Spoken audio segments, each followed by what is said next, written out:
Thank you very much, Luke, for introducing me, and thank you very much the entire team actually behind the organization of this ESPON peer learning workshop. I'm really excited to be involved here. It's my first peer learning workshop to be in, and I have taken care and developed, supervised, and followed not only the MSP LSI targeted analysis that Luke already kindly mentioned, but also the very first ESPON project we conducted during the last program period that actually looked at the European seas and land sea interaction. Next slide, please. Yeah, thank you very much. So what I would like to start off with, because I think some of our participants here might not be too familiar really what we are doing at ESPON, what ESPON is altogether. I thought I'll just take a little bit of time, not too much of your time, to just really give a brief overview on what we do, who we are. So ESPON, to actually put it into one sentence, creates European territorial evidence. And we do that by running different types of European research projects addressing a diverse range of topics that all eventually actually serve to provide really updated evidence on development opportunities in different types of regions, different types of cities, also functional territories, providing evidence on development challenges, on trends, on we develop also different methodologies, we create new indicators, have comprehensive data sets, tools. So all of this you can actually have access to also on our website, because whatever we produce is then freely available and accessible on our website. So the overall purpose is really providing territorial evidence for all of Europe, European nation states, regions, cities, for people being involved in policy development, but also spatial planning really, for them to have a better evidence base to eventually then produce also better strategies, better policies, that make the best use possible of the information they have, and to be as efficient and productive they can be. And we've been doing that for the past 17 years, so we are now actually in the third programming period, and will then also embark into a new programming period for the next structural fund period. Next slide, please. This is just one example, just a very broad brush overview on the different topics we address really with our research projects. There are many, many more. And what this slide also shows you is how different topics of research projects then also actually come in to support policy development on different levels. So, for instance, one of the recent publications also we released just last week is an atlas that ESPON produced in cooperation with the German EU presidency, or German presidency of the EU Council, in conjunction or with the development actually of the update of the EU territorial agenda. So this is one thing that you don't see on this slide, but this is just to mention an example of how we support and accompany policy development and feed into policy development. We also compiled what we call the State of the European Territory report that basically synthesized ESPON evidence that we had created during this program period to serve also the programming of national authorities, regional authorities for the next funding period. And so, yeah, as I said, just to give you a very broad overview of the variety of topics that we address and what we do. Next slide, please. What I would like maybe to highlight is that our projects are really, they are really demand driven. So, you know, we're not just kind of creating projects for the sake of doing some research and financing some bright minds out there in Europe, but we really actually investigate and consult with stakeholders throughout Europe what they need. And we do that in different ways, and then develop projects out of that. And there are different types of projects. So we have applied research projects, which cover the entire European or EU territory, plus 4 partner states that also participate in the ESPON program. So that is Iceland, Norway, Switzerland, and Liechtenstein, and the UK, obviously, with kind of a specific status now as not being EU member state anymore, but still being covered by our research. And all of what we offer, or all of what we produce, actually is something that we can offer to policymakers, to planners, to stakeholders, to help them to make better policies, as I said in the end, to support the design of policy and policy implementation, and also to make sure that the territorial dimension, which is in some policy sectors still not fully maybe being recognized, that this is more and more taken up across sectors. And that obviously also we fill knowledge gaps with our work, and continue doing that also by working with stakeholders throughout Europe, by working with researchers throughout Europe, our ESPON contact points like the Belgian ECP, with Luc and Tom, who organized this event here today. Next slide, please.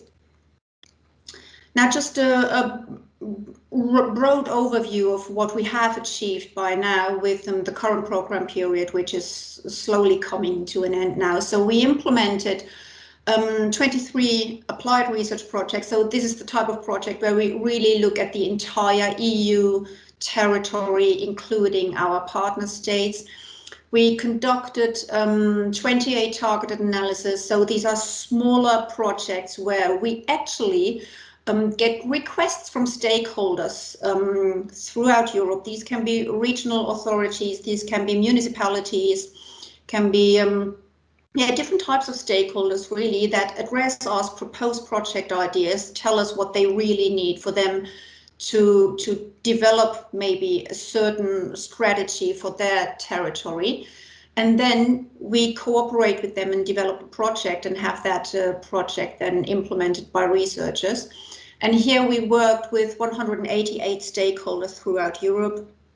We have developed in this program period 10 tools, roughly 10 tools. We have published now 100 publications. I will also mention 2 of them towards the end of my presentation. And we've organized 60 plus events.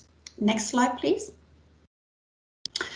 Now, I want to guide you to what I would say are the really most relevant ESPON projects when we're talking about maritime spatial planning, simply because these are really the 2 projects that have specifically really looked at the European seas and also at land-sea interaction. So what exactly the topic actually of this event today. And the very first project we had here, that is the ESADOR 1, which stands for European Seas and Territorial Development Opportunities and Risks. That project came to an end in 2013. It was really the very first ESPON activity where we, I like to take up actually the wording of our service provider back then, University of Liverpool. He so nicely said the first time that ESPON really stepped into the sea. So that was really the first time that that the European seas were considered really as integral part of the space. So together with the territory that we live on. So to see that as an integral part of the space that needs to be planned. And that is what this project then did. So they mapped the use of the European seas. They analyzed the relationship between terrestrial and maritime planning. They also, it was a very comprehensive piece of work, really. They also created sea profiles for the different European seas we have. So if you are interested, although it is of course a bit dated, but if you're interested, you can still find on our website also a Black Sea profile, small report that covers different topics in relation to economics, transport, environmental aspects, governance settings, and so on and so forth. And then there's also a Black Sea case study report, all of which was created in the framework of the ESTADOR project. So this, again, all available on our website. Then a more recent project that was related with maritime spatial planning and land-sea interaction. That's the one that Luc already mentioned. That is MSP LSI, which we concluded last year. And that was one of these targeted analyses. So remember, that's the type of project where we get requests from stakeholders out there telling us that, look, we would need some evidence here. Can you please do that for us? And so here we had a group of stakeholders from a region from northern Germany, Polish stakeholder, we had Croatian and Slovenian stakeholder, and the Netherlands in to cover the North Sea also. And so what the project did was to develop a general framework for analyzing land-sea interactions in the context of MSP. They then also proposed a specific approach for analyzing land-sea interactions in MSP. This approach was then also tested and used, applied for the case studies behind which we had the stakeholders in the group that we were working with. And one of the key outcomes, I would say, of this project was also this this one space approach to planning. So meaning that we really should, when we're talking about territorial development, we shouldn't only really just focus on the land, but we should really see land and sea as one integrated whole that needs to be planned for, which is actually something that a lot of member states already do. But for those who don't follow that approach yet, it has just proved to be very much of an advantage, really, to consider both as integral elements of territorial planning. Next slide, please. Then there are a few other projects that I'm mentioning here because they can be, depending, of course, always on what you're looking for and what maybe you particularly want to work on. But these projects can also be of interest for you while working in the context of MSP. And one of these is the Ensure project, which was concluded earlier this year. That was also a targeted analysis on European sustainable urbanization through port city regeneration. And here we had 4 European port cities from Ireland, from hold on, it was Ireland, it was France, Italy, and oh dear, now I'm getting stuck. It's a 4th one, I forgot now. Anyhow, so 4 European cities that were particularly analyzed with an in-depth study on the socioeconomic effects of the port revitalizations.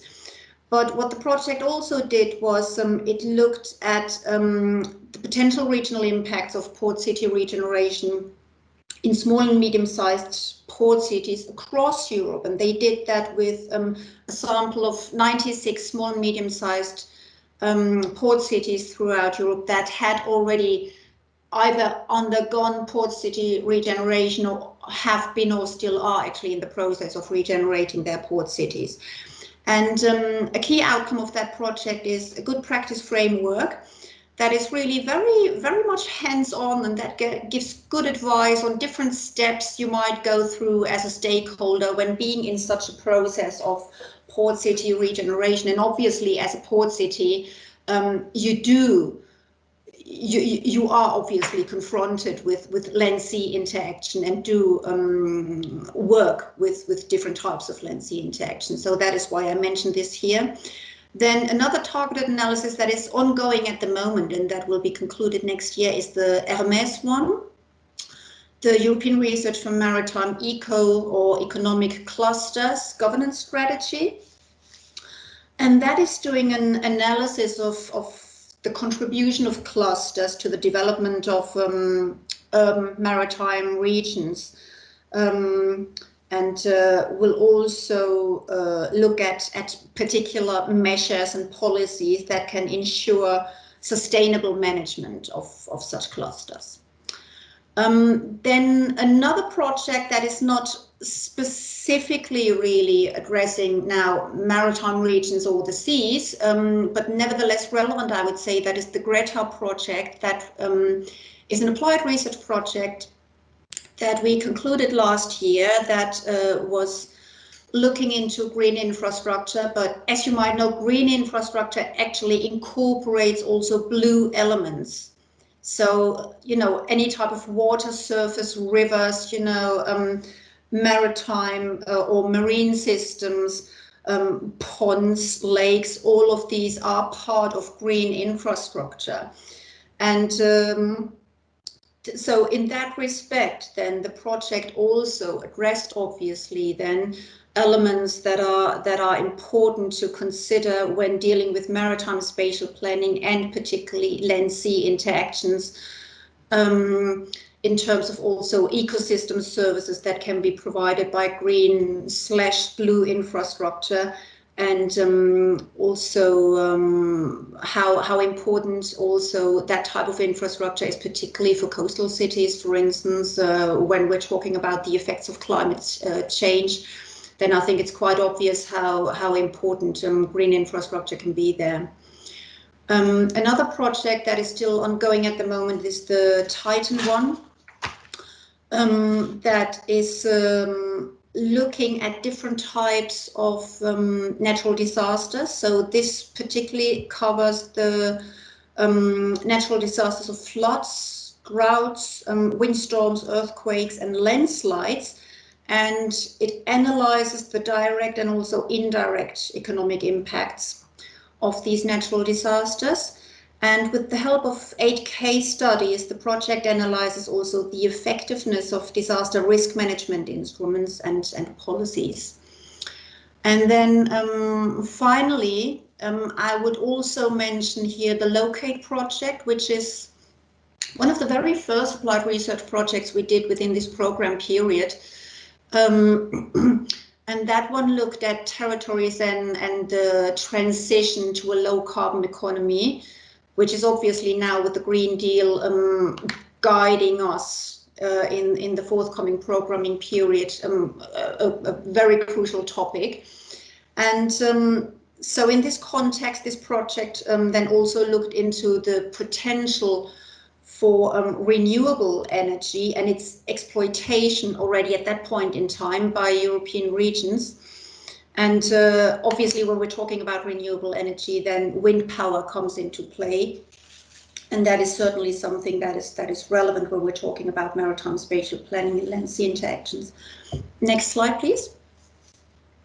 Now, before wrapping up, I picked just two, well, one map and one illustration from the MSP LSI project that I think are interesting to look at and crucial to consider really when talking about land-sea interactions, because this map here, I hope you can see it sufficiently well, because what it nicely shows us really is that we shouldn't really only just think of the coastal strips when we're talking about or thinking in terms of land-sea interactions, because that is what very often happens when thinking or talking about land-sea interactions, that people think, well, that is only something really relevant for coastal regions and cities. But no, this map actually shows that land-sea interactions, they extend quite far actually beyond the coast and are really relevant also for regions that are inland.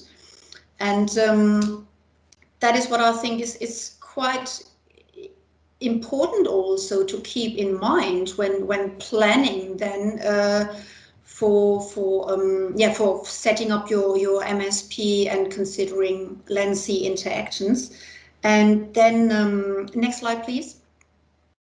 And I think this illustration, this is really one of my favorites, because I think it's overwhelming in a sense, but it so nicely shows you also just how complex this issue of land-sea interactions really is. I mean, there are so many elements that come together in terms of, socio-economic factors and relations, then environmental factors that come into play, the effects one have on the other, governance settings that play a crucial role.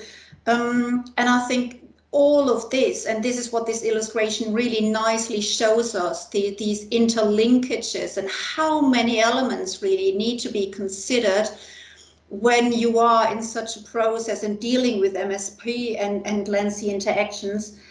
And I think this is also particularly important when, like this workshop today does, when talking about marine pollution, because particularly when discussing marine pollution, we really also need to look at a larger catchment area, and certainly also including the main rivers that then in the end flow into the sea and certainly have an effect then on the marine pollution there.